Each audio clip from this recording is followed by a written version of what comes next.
Good afternoon, good evening, whatever it is, wherever you are. This is John Paul Wright. I'm coming to you from Tokyo, Japan. First off, I want to give a shout out to Felix AG. He's been around here dropping me some great comments lately, so thank you, sir. Now I want to talk about the term canon, and I've talked about this before, and the thing is, this new Vader fan film from Star Wars Theory opens up a little bit of my own theory crafting on what canon is, because I don't think you can really define canon. I think it's a very sketchy term, and I think it's used by the industry to sell things, meaning old merchandise that's on the shelves is already kind of bought and sold, and it's already had contracts made for it. It's already had other people, in on it with making the money. But the new stuff is the stuff that they have the current contracts with, and they have the current partnerships with to sell it. So when you put the word canon in something, it means, well, the old stuff you could buy, but that's not actually canon anymore. You want to buy the new stuff because that's canon. So I think money behind canon actually proves that it's just not a very good term, and canon could just be bought and sold, so what's the point? So concerning this Vader thing, yeah, it's not technically canon. It's made by a fan, and Lucasfilms and Disney do not own it, so it can't be canon. What they own is canon.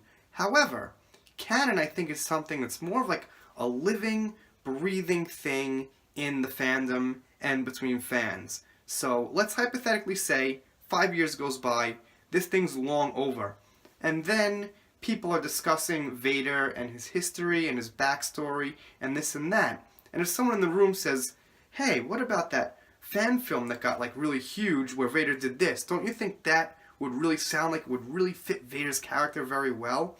And I would say if everybody agreed that that fit Vader's character, you could consider that canon. Now, of course, let's kind of amplify my example. Not necessarily people sitting in a room, but let's say millions of people on the internet. And if something gets like agreed across the board, it feels like that could very well be canon. Okay?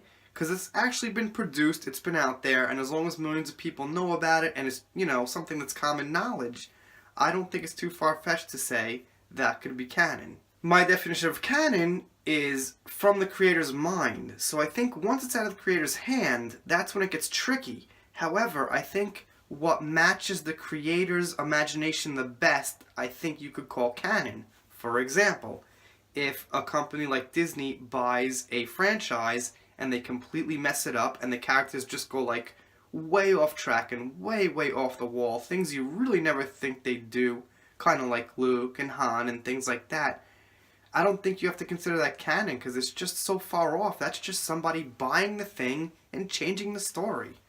I've said this before, but I'll repeat it. If you had the money, right now, if you had $10 billion, you could buy Star Wars and change the canon and have, you could have Luke Skywalker and Leia just, fly down rainbows, and they could have machine guns and machetes and fight zombies, and now it's canon because you bought the thing with money. But it's not canon because it's ridiculous.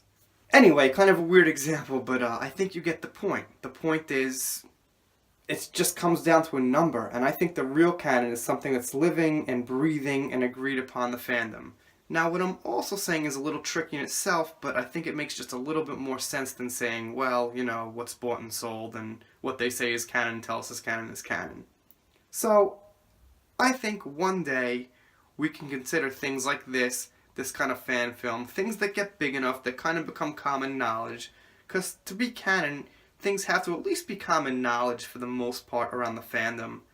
So, you guys let me know what you think in the comments. I've been over canon before in the past, but this kind of brings a little bit of new light into the situation, because I could think about this, and hypothetically, if he does a really good job, let's say he brings Mace Windu back, or Qui-Gon back, or whatever, something like that, and it fits really well with the prequels, I think that can be considered canon, or at least it could be considered, like, good enough to talk about when you're talking about stories and things like that, and, the history of the franchise. I think it would have an honorable mention if there was any kind of Wikipedia or record book or something like that for the future.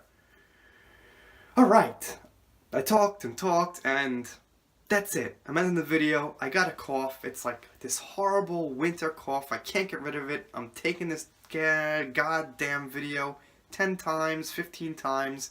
This is it. I will see you next time. Sorry for the little throat thing. Yeah.